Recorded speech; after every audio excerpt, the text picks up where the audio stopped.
All right, third graders. On a separate sheet of paper that you should have out in front of you, I want you to label at the top number one dot at the very, very top.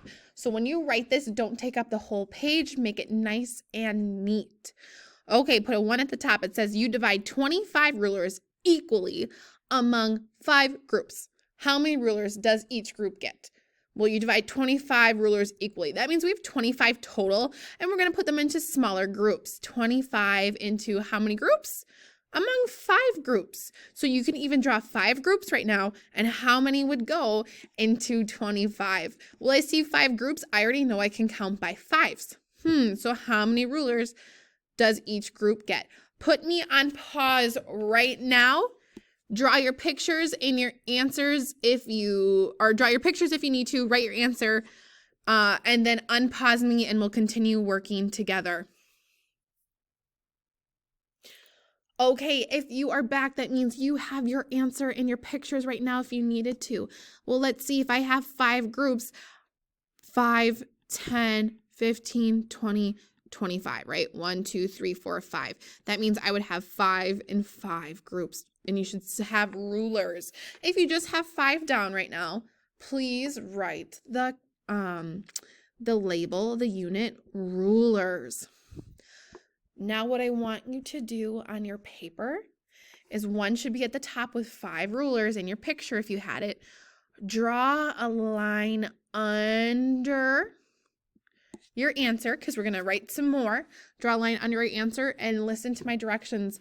Put a star next to your answer. Draw a star next to your answer. Awesome. Now let's go to our next page. Right under that line, I want you to write a number 2.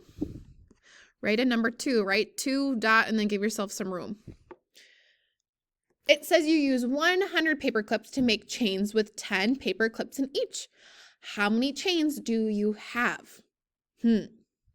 What I know is I have 100 paper clips total because I make a chain out of 100 paper clips. Or I use 100 paper clips. That means that's what I use total. I make chains with 10 paper clips in each. So chains is my group, right? And my group 1 has 10 in it. That means I can count by 10s. How many times do I count by 10s to get to 100? Well, 10 times what equals 100? I want you to draw out your picture if you need to, then write your answer with the labels. Put me on pause when you're done. Unpause me and we'll go over the answer together. All right. If you are back, that means you have your answer right now. You shouldn't hear me if you don't have your answer with your units. Well, if I count by 10s, I count 10 times until I get to 100. 10 times 10 is 100, so 10 chains. Good. Under this number 2, I want you to put another, oopsie daisy. I want you to put another line, okay? This time, I want you to put a triangle around your answer. Once you've done that, put a number 3 on the line because we're going to our next one.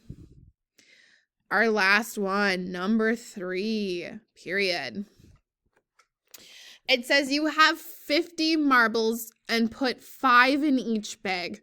How many bags do you need? Well, you have 50 marbles. That means that's total. I literally am holding 50 marbles, maybe in a bag, a big bag.